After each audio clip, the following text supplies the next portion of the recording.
Hey everybody, Chef Pete here over from Jamaica Hospital, and today we're going to talk about Valentine's Day. What better way to talk about Valentine's Day than chocolate and fruit? Nice chocolate dipped fruit. You can do pretzels, you can do bananas, apples, whatever you guys like. Also, this will save you a ton of money, and you get the family, get everyone in there, and have a blast, and it's very healthy. It's better than eating a whole chocolate cake.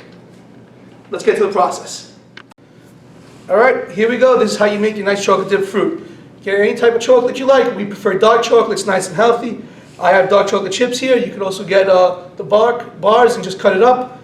Put it in your container. There's two ways to melt chocolate. You can either do it in the microwave, where you're going to need put it in a microwave safe bowl, give it about 15-20 seconds, give it a good stir, put it back in. You want to get it nice and melted. Or you can do the way we're doing it here, which is a double boiler, which is you have a nice pot, about an inch or two of water on it, bring it to a light boil, put another pan inside of it, put your chocolate in there, give it a nice melting, and keep stirring it as it's melting around.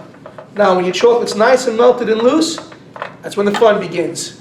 Take one of your chocolate dips, one of your stem berries, put it in, stir it all around. I like my berries completely covered in chocolate.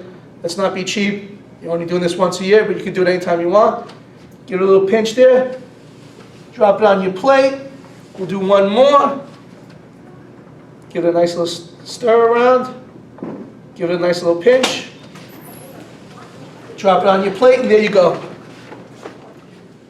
Alright, now that you have your strawberries already chocolate dipped, you put them either on wax paper or parchment paper, put them in the fridge, let them stay there for about 10 or 15 minutes, take them out, platter them up, and you're good to go.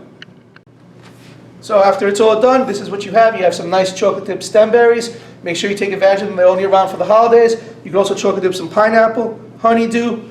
We also have some bananas, apples, any fruit you like can be chocolate dipped as long as you follow all the techniques. Thank you guys very much and have a good day.